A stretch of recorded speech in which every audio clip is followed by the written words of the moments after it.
Hi everyone, welcome to Kitaabi Cabins. I am Kritika and today I wanted to talk about a few books that will help us understand the world better. I truly believe that it is important to have basic understanding of our history, of our evolution, of the shadows of the past to gauge where we are in the present and what is happening around in the global politics or economy in general and with human behavior. We'll start with a very basic one. You've heard about this book. It is Sapiens by Yuval Noah Harari. Harari is asking a very important question, a very basic question, that how did this unremarkable species of apes went on to conquer the whole planet and now is actually dreaming of leaving it for another. And he's contributing all of that to cognitive revolution, which happened around 70,000 years ago, when a human created or carved something in the wall which was half man-shaped and the head of that body was in the shape of the lion, which means that evolving species was capable of imagining something that did not exist in the real world. And slowly, over the centuries, we started sharing that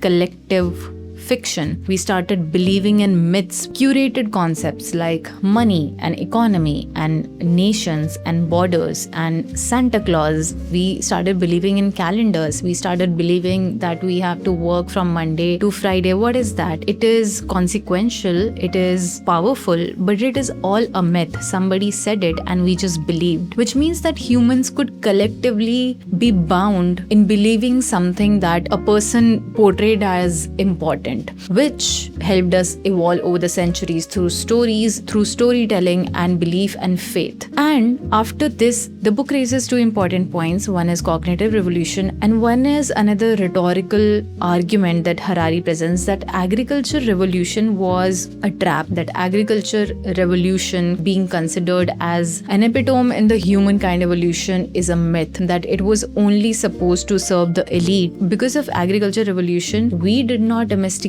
wheat, but wheat ended up domesticating us. Wheat did not give us much nutrients. Hunter and gatherers were working like 3-4 hours in a day. They were eating more nutritious food. They were living a comparatively better life and they were living a healthier life. But when they started evolving and they saw this wheat occupying a piece of land in Middle East, then people cleared out millions of acres of land to domesticate wheat. They thought that it's gonna serve them, but it happened to be the opposite. They cleared out a lot of competing plant species which might have turned fruitful for us, and it became like a ground for diseases to follow. There were a lot of famines happening. People became more vulnerable. People were downtrodden with a lot of diseases, and it did increase population density because it was feeding a lot of people, but it did not certainly did anything better to human lifestyle or the daily quality of life. This is an important point. Remember this because we'll circle back in one of the other book recommendations that why Harari's point that agriculture revolution is a myth might be true. If you want to geek out on a bit on evolutionary theory, Robert Sapolsky has very interesting lectures where he is presenting a lot of parallel thoughts that how actually we are pretty similar to other species. We are similar to fishes and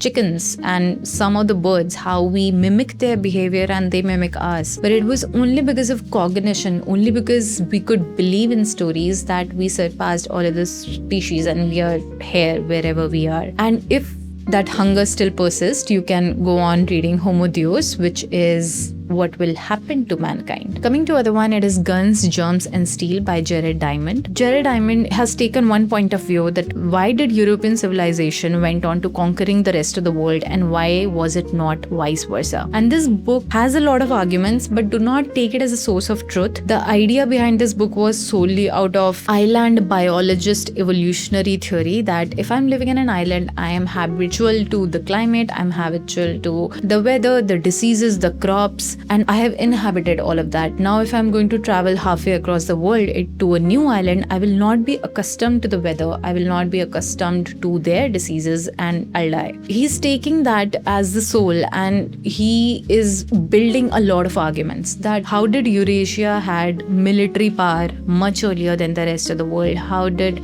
they have population density? It was because of the fact because they lied on a horizontal axis on the earth and the transport of livestock was much easier as compared to to what you had with America and Africa. If you had to travel on the vertical axis, there were a lot of diseases that people were not accustomed to. That's what happened when Europeans traveled to America. They brought a lot of diseases that indigenous people were not inhabited to, or they did not know how to deal with that, which led to eradication of their population. People have a lot of arguments that it is not well researched. He has quoted numbers which might not be true, but it is a good starting point. It sets a strong fundamental for you to get to know this side or perspective of how humans traveled across the continents, or why did they travel, why did they choose a certain path and not the other. And if you want to read more on this, there is Silk Roads that you can explore. You can read Prisoners of Geography. Prisoners of Geography is such an interesting read. It comes with maps. How does geography come into the play? And you'll realize that how little control we have over our lives, because it's eventually geography and climatic conditions that are dictating political ideologies. They are dictating political power. That's what they're doing. Now, coming from the overall picture of the world, now coming to India, let's understand the India just from British colonialism. We can go farther back than that, but we'll start with the book An Era of Darkness by Mr.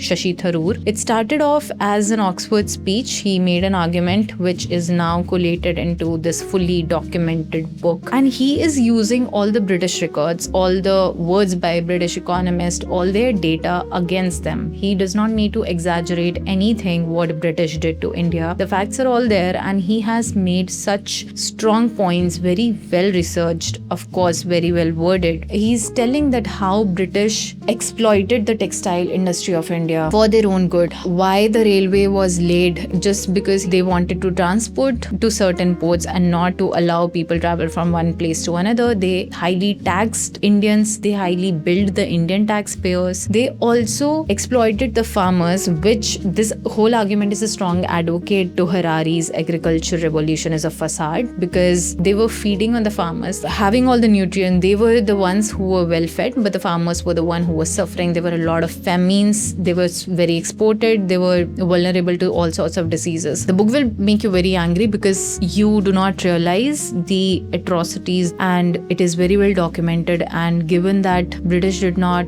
shy back from writing down in records what they did to people, not just in India but around the world, and took pride in it, will boil your blood. Coming from what India was to what India is a very interesting book, which is The Argumentative Indian by Amartya Sen. Amartya Sen is asking perhaps that what is India? Where does the identity of India lie? Is it the nationality part, that we come from so many religions but we have one culture, we have one story? Or is it what the West portrays, that India is a spiritual land, it's a mystical land? And he's saying no, nada. It is none of it, because India's roots lies in argumentation, it lies in debate, it lies in plurality. It is such a deeply researched book. It is talking about Upanishads and how they explored arguments, how questions were entertained and they were thoroughly digested, they were thoroughly processed, how it is showing that skepticism was tolerated in India, has always been tolerated in India, that democracy is not something that we need to import from the British. It has always been there. And he is negating the fact that India is more than a mystical land. Its power has always lied in logic and rationality and mathematics and astrophysics, and not just mysticism or spirituality. He even talks about the Charvaka school, which was solely based on materialistic things. They were built on atheist students, and there was no concept of afterlife or karma. And the fact that this was celebrated, this was accepted and not ridiculed. He's showing that India has always been land of debates and welcoming other point of view, and it has never been black and white what the world and now the nation itself wants to portray. These are the few books that I wanted to talk about. I know that they can seem heavy, but believe me, they are very readable. Once you pick them up and you get into it, it will be hard to pin down. Whenever economists or researchers write something, there's always a sense of bias, but it might not be intentional. It would be just based on the resources that they are referring to, the people they have interviewed, the theories that they have read. So the goal is to read as much as possible, and in every diverse section. That's up to you. The power lies in our hand, but we can take these books as a starting point perhaps, and we can go forward from here. I hope you do pick up a few books from this. If you do let me know in the comments and I will see what interested you. Thank you for being here. I'll see you next time.